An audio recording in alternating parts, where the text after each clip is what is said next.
एक मिनट। पैर में भी लगी है।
इनके सर पे लगी है।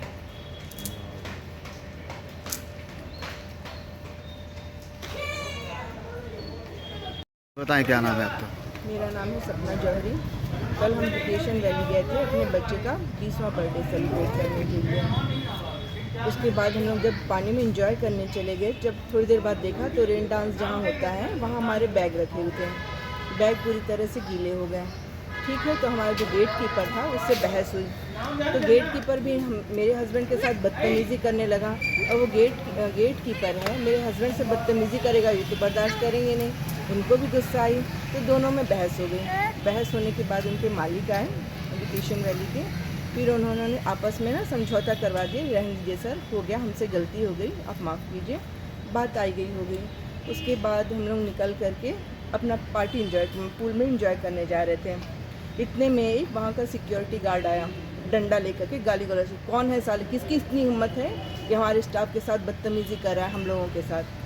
तो जब डंडे लेकर के देवर की तरफ, मेरे हस्बैंड और बच्चों की तरफ ऐसे जब डंडे बरसाने लगे, तो हम डंडे को छुड़ाने लगे। तो उनके जितने भी स्टाफ के लोग थे, कम से कम 8-10 स्टाफ के लोग रहे होंगे, सब धक्का मुक्की, मार पीट, गाली गलौज सब करने लगे।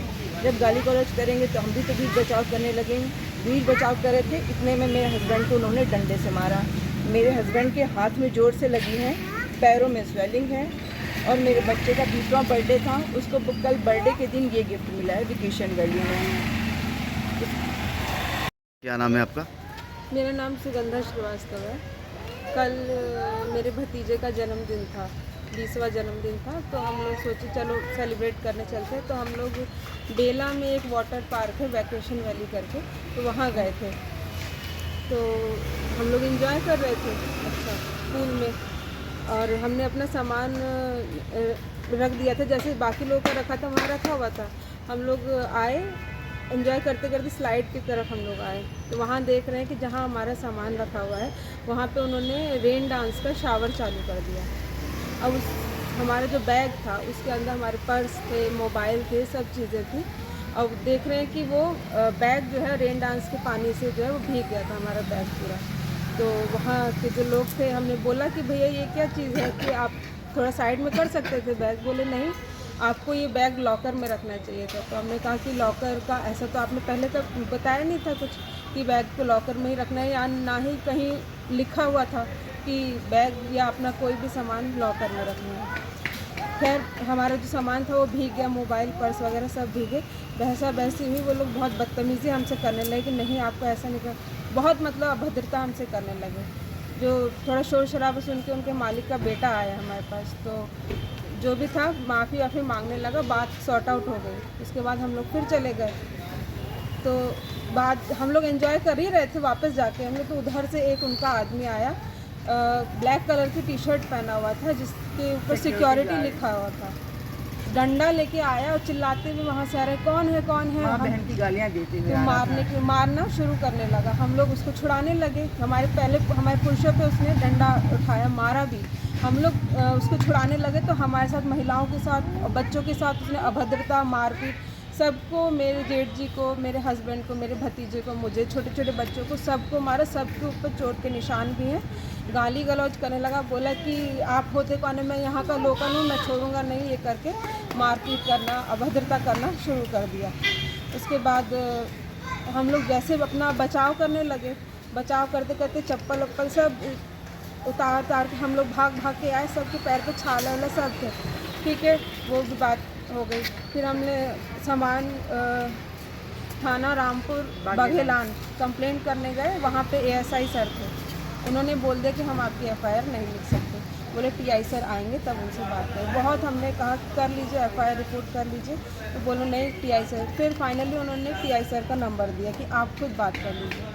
ठीक है, टीआई सर से मेरे जेठ जी ने बात करी फ़ोन पे, तो उन्होंने कह दिया कि नहीं ऐसा कुछ नहीं हुआ है, आप लोग झूठ बोल रहे हैं, आपको कोई चोट नहीं आई। हमने कहा भी कि हमने आपके स्टाफ को अपनी सारी चोटें दिखाई हैं, सब मामला बताया है, लेकिन फिर भी उन्होंने, शायद उनसे कुछ वार्ता हुई होगी टीआई सर की एएसआई से, तो उन्होंने रिपोर्ट जो है लिखने से मना कर दिया।